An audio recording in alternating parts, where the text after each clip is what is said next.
So today we're going to be analyzing the women are wonderful effect. And a lot of people are going to find this video misogynistic, but ironically, that kind of proves this video's point. Now, if you're not familiar, the women are wonderful effect is a psychological phenomenon that describes how men and women both have inherent biases to favor women over men.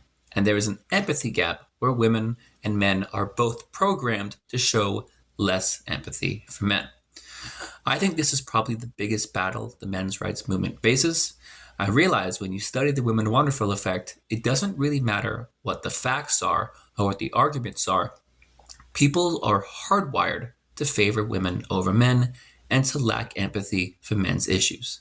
Now, this is definitely going to be controversial, but the science behind it is pretty sound. So let's take a look. The women are wonderful effect is the phenomenon found in psychological and sociological research which suggests that people associate more positive attributes with women when compared to men. This bias reflects an emotional bias towards women as a general case. The phrase was coined by Alex Eagley and Antonio Medanic in 1994 after finding that both male and female participants tend to assign positive traits to women, with female participants showing a far more pronounced bias.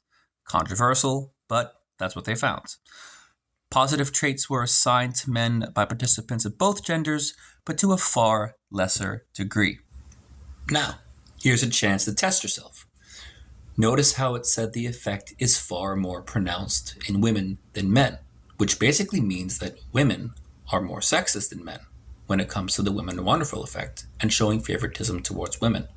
Now, some people might say that that sounds misogynistic, but almost nobody would say it sounds sexist to say that men are more aggressive because of testosterone.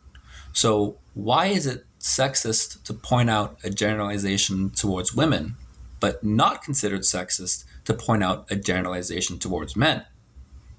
Maybe that is an example of the women are wonderful effect. Maybe that's exactly what it means. So it's going to get even more controversial in a second, and this paragraph is actually why I think the men's rights movement faces such an uphill battle, especially the last part. So take a look. The research found that while both women and men have more favorable views towards women, women's in-group biases were 4.5 times stronger than those of men.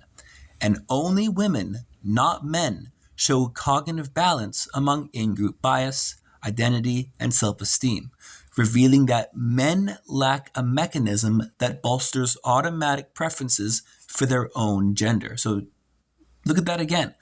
Men lack a mechanism that bolsters automatic preferences for their own gender. This is why men are so willing to accept misandry. And this is why men are completely blind to misandry that affects them in their everyday life. And even though you can show men example of discrimination against men, men just accept it. And even though they see the misandry and discrimination around them, they see how male victims of domestic violence are mistreated, they still don't care. It's why male victims get mocked. It's why homeless men are basically ignored. And it's why men's rights activists aren't taken seriously by people because of this psychological tendency to ignore male empathy. And men are just as bad.